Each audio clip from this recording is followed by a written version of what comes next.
Mula po ngayong gabi, muli tayong pakikiligin ni na Chris Bernal at Aljur Abrenica sa Pinoy remake ng Korean novelang Coffee Prince. Mabusisi at hindi pala biro ang transformation ni Chris mula sa isang leading lady patungo sa isang gwapong binata. May chika si Nelson Canlas.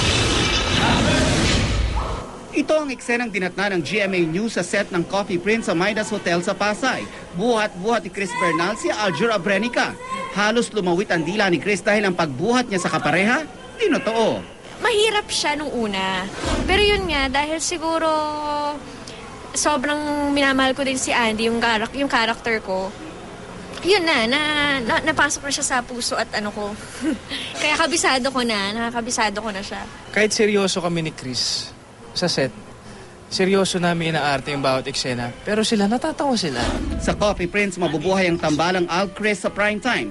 Di tulad ng mga nakaraan nilang tambalan, karamihan ng eksena nila dito ay makapagpapakilig ng may kasamang pagpapatawa. Kahit kinakabahan kami, mas na-excite kami sa ipapalabas mamaya dahil ang daming katatawanan na mangyayari. Ibang-iba yung love story namin. Kumbaga, galing sa parang na-inlove kami sa isa't isa.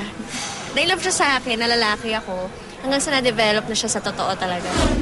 Ang isa pang bago nilang ipapakita ay ang transformation ni Chris mula sa pagiging dalaga patungo sa gwapong binata. Sa kanyang look test, kinuhanan si Chris ng iba't ibang anggulo.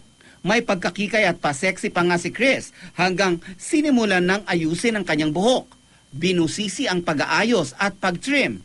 Ang kanyang kilay, pinakapal. Ginawa rin siyang morena hanggang sa mabuo ang pagiging Andy sa mga outfit na panlalaki. Dumaan daw si Chris sa matinding workshop para matutunan ang mga boyish manners. Lahat talaga halos. Kahit nga pag wala ng camera, kami-kami na lang. Nagugulat ako, ba't nakataas yung paa ko? Ba't ganito yung upo ko? Sobrang naninibago ako ngayon kay Chris. From maganda to pogi. Pero hindi ako nanibago ng konti kasi talagang si Chris kahit gawin mong lalaki, gwapo talaga eh. Next. Pero pagdating dito sa mga eksena, naninibago kasi lagi kaming drama. Laging babae yung kaharap ko. Ngayon talaga ito, talagang bumilib ako sa kanya. Mamaya na ang pilot episode ng Coffee Prince. Kailangang mapanood daw ito dahil malalaman kung paano nag-evolve ang nakatutuwa nilang mga karakter. Nelson Canlas updated sa Showbiz Happenings.